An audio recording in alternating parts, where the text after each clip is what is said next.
Look, you're in too many meetings with too little clarity, so let's fix one of the biggest causes, and that's meeting bloat.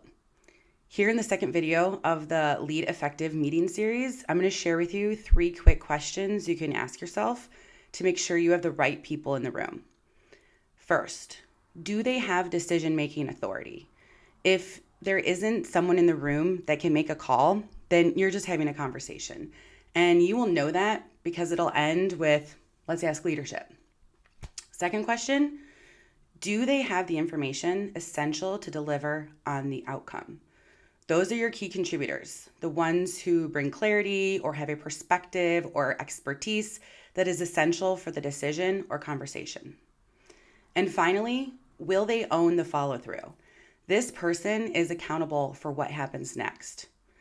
Now, if someone doesn't fit any of these 3 questions, send them the summary, not the link.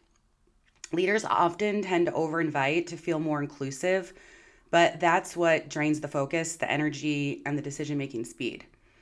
When you have the right size room, which means you have the right people, the right content, the right focus, you grow the results, which is faster alignment, more honest debate, and less performative talk. And that is how accountability and engagement build, because your meetings stop being for attendance and start being for action.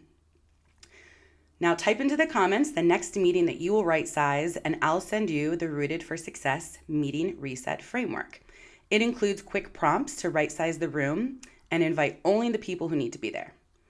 And if you haven't watched the full video, which is 5 strategies to make meetings more effective, it's linked in the description. I break down all 5 of the strategies. Of course, if you found this valuable, please do subscribe for more leadership strategies and insights to help you reclaim time and build teams that excel.